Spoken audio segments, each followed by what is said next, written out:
Hello everyone, তো এটা ছিল মন্দারমণিতে আমাদের সেকেন্ড ডে। এদিন একদম সকাল সকাল উঠে বিচে চলে এসেছি, কারণ আগের দিন ঠিক করে স্নানই করতে পারিনি সমুদ্রে। এখন জোয়ার আসছে আস্তে আস্তে, আর সকালবেলা ওয়েদারটা একদম ঠান্ডা ঠান্ডা ছিল, জলটাও কি ঠান্ডা ছিল।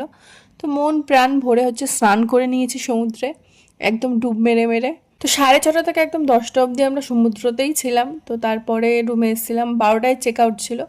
তো এটা ছিল আমাদের রুম। এখানে একটা টেবিল দিয়েছিল, আর 3টে চেয়ার ছিল, মানে সিটিং এরিয়াটা এটাই, আর এখান থেকে সমুদ্র দেখা যায়। তো একটা ওয়ার্ড্রপ দিয়েছিল, ওয়ার্ড্রপে অনেকটাই জায়গা ছিল। তো আমাদের সব গোছগাছ করা কমপ্লিট হয়ে গেছে, এখন সমুদ্রকে টাটা বাই বাই বলতে এলাম। তখন 11টা বাজে, সমুদ্রের অবস্থা এরকম, মানে এখন নামার কোনো উপায়ই নেই। তো বাস স্ট্যান্ডে এসে নিলাম মুড়ি আর ঘুগনি। তো এখানকার এটা সবারই খুব প্রিয় খাবার শুনেছি। তো এই যে বাসে উঠে গেছি, বাস ছিল আমাদের ওই 1:30টার দিকে। তো এখন একটা ঘুম দেব, ঘুম থেকে উঠে বাড়ির কাছাকাছি পৌঁছে যাব।